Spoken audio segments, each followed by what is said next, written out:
Yo, what's going on, guys? It's Team Macaulay with another video. This time I'm doing something a little different. Someone requested that I do a team building video, and I asked singles or doubles, and he said preferably both. But I'm gonna do a doubles one since I'm gonna be making a new team soon. So these are just a few tips, a few things that came to my mind. So I'm just gonna go ahead and get started. And first and foremost, most important thing to mention is it's a different playstyle and a different meta. The battles are a lot faster. Most battles last between 5 and 10 minutes. Some will go to 15, 20 minutes. The 20-minute battles are a really long one. So uh, the battles are just a lot shorter. And the reason for that is there aren't as many there aren't really any star Pokemon. They don't any stall Pokemon. They just flat out don't do well. Down below I have the Poison Heal Gliscor with the red X over it. Because something like that you just can't use in doubles. Again, like in a 1v1, he might do well, but when he can't have two Pokemon attack him on the same turn. I mean, very few Pokemon can. So that's why stall Pokemon don't do so well. There's a lot less setup moves that go into this, and more base power 100 plus moves. So, for example, Dragon Dance. I will say the setup moves are the ones like Sword Dance, where they sharply raise your attack or your stat, where it's a sharp raise, not just a +1. Since the format's so much faster, and if you set up a Dragon Dance, the next turn I can just double target you and take you out. So, and that's another reason why there's base 100 plus power moves. Even something like Draco Meteor or Overheat that sharply lowers your stat afterwards. The damage, the pure damage that it does is a lot, and it's worth it. So, and it depends on the situation, obviously, but if I Draco Meteor a Mega Kangaskhan, that's going to do a lot of damage. And since it's so bulky, or even if I Draco Meteor a Cresselia, it just does so much damage, it makes it worth it. So, support Pokemon replace stall Pokemon in these tanks. So that's why I have a picture of Cresselia here. Cresselia is a very common, very good Pokemon in double battles. And it's a kind of Pokemon that replaces Gliscor. It is tanky, yes, but it's not really a stall Pokemon. It's more of a support Pokemon. It can set up a Trick Room. It can Thunder Wave. It can Icy Wind. It can Helping Hand. It can do a lot of things. And the last thing, probably the most important, is a lot of abilities and moves take on a new purpose or new meaning because you can use them in different ways than in singles battles. So here I have a list of moves that are either 100% better or a lot better in double battles. Like, for example, I have there Light Screen and Reflect, second and third. So those are a lot better because instead of just protecting one Pokemon, you can protect two Pokemon. Since the battles are so much shorter, the Light Screen and Reflect can last like half the battle. Also, I have something on there like Swagger and Encore. Those are really good against fighting support Pokemon. If your opponent has a Cresselia and it sets up Trick Room, you can Encore it in the Trick Room, so it'll set up Trick Room and then reverse it. Or he'll be forced to switch out and he loses offense that way. Swagger can be good. It can also take care of those support Pokemon. Instead of being able to, or it's going to have a 50% chance of hitting itself in Confusion. Over on the other side, near the end, there's Heal Pulse. That one you can't really even use in singles. It'll just heal the opponent's Pokemon. Helping Hand does nothing in single battles. Skill Swap does do something, but it's a lot better because you can skill swap a good ability onto one of your Pokemon. So, and here on the far right, I have the move Protect. That's probably the best move in double battles. It just allows you to protect a Pokemon. If it's in a sticky situation, you can protect with one Pokemon and attack with another. So, Protect is one of the most common moves in double battles. So, something you got to learn how to use, something you got to use wisely as well. And here I have some abilities as well that are a lot better in double battles. Some don't really even do anything in single battles.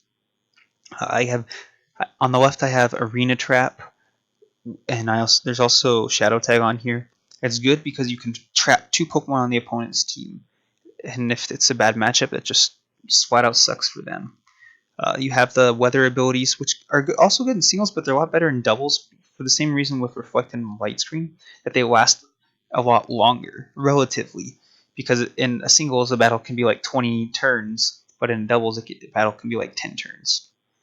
So it could last half the battle.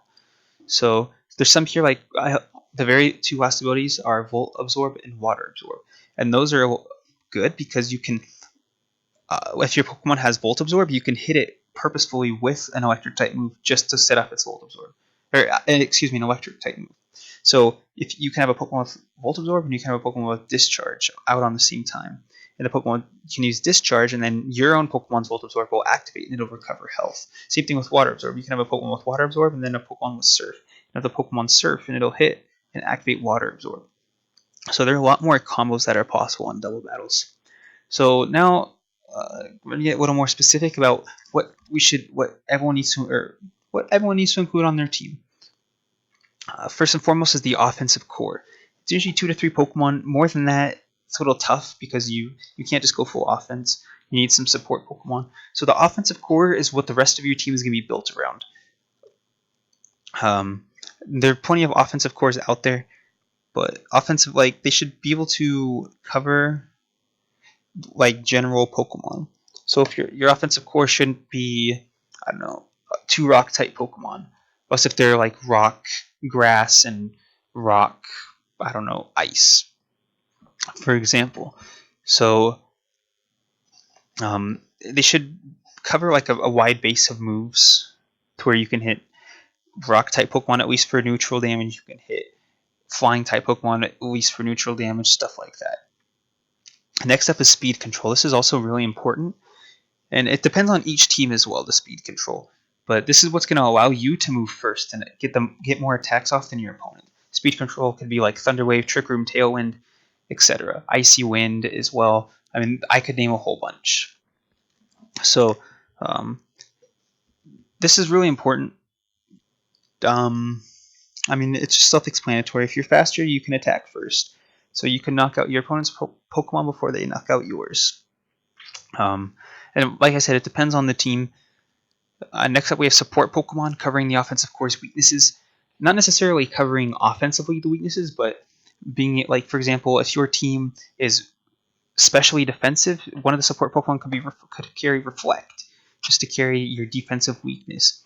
If your team is very slow, you could have a support Pokemon with Trick Room or with Thunder Wave or Tailwind, whatever you choose. If your team gets destroyed by, I don't know, what am I like with physical Pokemon? Your support Pokemon could have Intimidate, or it could have Will-O-Wisp. If your team gets destroyed by status moves, your Pokemon, one of the support Pokemon could have Safeguard or Taunt or whatever. So support Pokemon are really important. And then next up we have good type coverage, and I put here specifically something that will hit Fairy and Dragon type Pokemon hard. Those two types really dominate double battles. Fairies especially. The most common ones are Sylveon and Mega Gardevoir. So they're good because they have Pixelate and then they can learn Hyper Voice. So that's just some insane damage they can get off. Dragon type Pokemon are also really strong. So if you have your own Fairy type Pokemon, that's usually good enough. And then last but not least, anti-support Pokemon moves. Your opponent is also going to carry support type Pokemon. So you want moves to disrupt their support, which could include things like Taunt, Swagger, Encore, so that they can't. So if you taunt a Pokemon that knows Trick Room, it's not going to be able to use Trick Room. If you taunt a Pokemon that knows Thunder Wave, it's not going to be able to use Thunder Wave. Stuff like that. So anti-support Pokemon are also really important to have. So here I have some specific moves that are going to depend on your team, what your team's strengths and weaknesses are. Like, for example, Fake Out. That's also, like, it's one of those things where a lot of people say, oh, I don't build a team without Fake Out. It's really, really good in double battles because if your opponent has 2 Pokemon, you Fake Out one and you pretty much take it out for the turn. It can't attack for the turn. It can't do anything. So it's one of the reasons Fake Out's really good. Wide Guard is also really good. It's one of my favorite moves in double battles since it prevents spread moves. So what a spread move does is it attacks more than one Pokemon. Something like Earthquake will attack all Pokemon on the field. Something like Hyper Voice attacks both opposing Pokemon. Something like Heat Wave attacks both opposing Pokemon. Those are all spread moves. So what Wide Guard does is it protects your side of the field from spread moves for one turn. So it's really good because a lot of people rely on spread moves to get more damage off, but you can wide guard and negate it. Priority moves are also really important. Misdirection can also be important depending on your team. Something like Great Shower to Follow Me, it pretty much takes away a single target move, or it redirects a single target move. Status moves can be important. Spread moves, I already explained those. Uh, Status cure / prevention. These are all team specific. So if your team struggles, like if your team struggles against Thunderwave, or if your team gets burned, it does a lot worse. You might want to consider something like Aromatherapy or Heal Bell or Safeguard, just so that you can't get hit by that. So depending on your offensive core, these are support moves that other members of your team can carry to support that offensive core. And here we have some team-specific abilities. Your offensive core could have some of these. Intimidate is also one is like Fake Out, where it's one of those where you almost always want to have, just because it's so good, so powerful. Lowers your opponent's both opposing Pokemon's attack stage by 1, which is essentially a 33% decrease. It's 1/3, so it's really strong. I also have Drizzle, Drought, Sandstream, and Snow Warning here. The weather abilities, so they could be good. I mean, you got Chlorophyll, which will double speed in sunlight. You got Swift Swim, which will double speed in rain. You got a whole bunch of abilities like that. So depending on your offensive core and your support Pokemon, you might want those abilities on your team. Also, near the end, we have Defiant, which is good if your team does really poorly against teams that lower stats. Like if you play some games and you realize your team does terrible against Intimidates, or I don't know, if your opponent played against some teams that really focus on lowering your stats, Defiant could be good. Whenever one of your stats is lowered, your attack is sharply raised, so that could give you a nice boost. Prankster is also a good support ability. Thundurus is the most common Pokemon that has it, in double battles at least. It'll allow you to get off your Thunder Waves, your Will-O-Wisps, your Taunts before your opponent moves. It gives it priority. So depending on your team and your core and your weaknesses, you'll want to use some of these abilities. So now I'm going to go on to some sample teams and explain a little bit of those things we just talked about: the offensive core, the speed control, the support, stuff like that. So this first one, we have a team of Hydreigon, Mega Metagross, Ludicolo, Politoed, Thundurus, and Talonflame. So this is a rain team. Politoed has Drizzle, and Ludicolo has Swift Swim. So right there, we already have some nice speed control, with Ludicolo getting its speed doubled. So in rain, this one's going to be able to outspeed anything. Ludicolo also carries Fake Out, which could be nice. Thundurus has Prankster and Thunderwave, so that's also a form of speed control that this team has. Talonflame, even though it's not very bulky, is still a support Pokemon since it has its priority Brave Bird. So if your opponent has a strong Pokemon that has low HP, you can come up with Talonflame and knock it out pretty easily. So even though it is fire, you might say, oh, well, it can't use a fire type move under the rain, which is true, but the Brave Bird is what makes Talonflame so good. Hydreigon and Metagross here are like the offensive core. Hydreigon's really, really strong. Metagross is as well. I mean, you look, a lot of the weaknesses on this, like with Hydreigon and Metagross, are covered by the rest of the team. I mean, fire moves you're not going to be able to use. So that's pretty much a little bit about this team. It's just a pretty standard rain team. I mean, a lot of rain teams have the core Politoed and Ludicolo. Politoed as well could be a support, could be like a hybrid support and offensive Pokemon, depending on how you EV it, what item you give it, and stuff like that. So we're going to go on to the next team, which is Amoonguss, Tyranitar, Rotom Wash, Excadrill, Mega Salamence, and Aegislash. So this one's a sand team.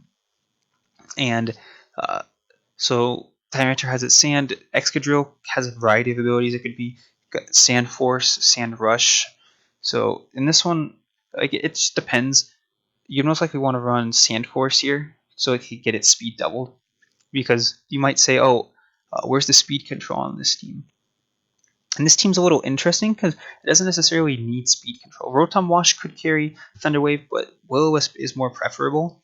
But Mega Salamence is so fast, he doesn't really need much speed control to outspeed it, pretty much anything anyways. Excadrill with Sand Force will pretty much outspeed anything anyways. Aegislash, you want to be slower you want it to be the slowest Pokemon on the field. And Amoonguss is just naturally slow, so it doesn't matter what you're going to do. Plus, if you set up a Trick Room, this thing's still going to be the slowest Pokemon on the field. So this team doesn't really need speed control. It makes up with it with its natural. There's some Pokemon that are just really fast and don't need any extra speed, and there's some that are really slow and you want them to be slow.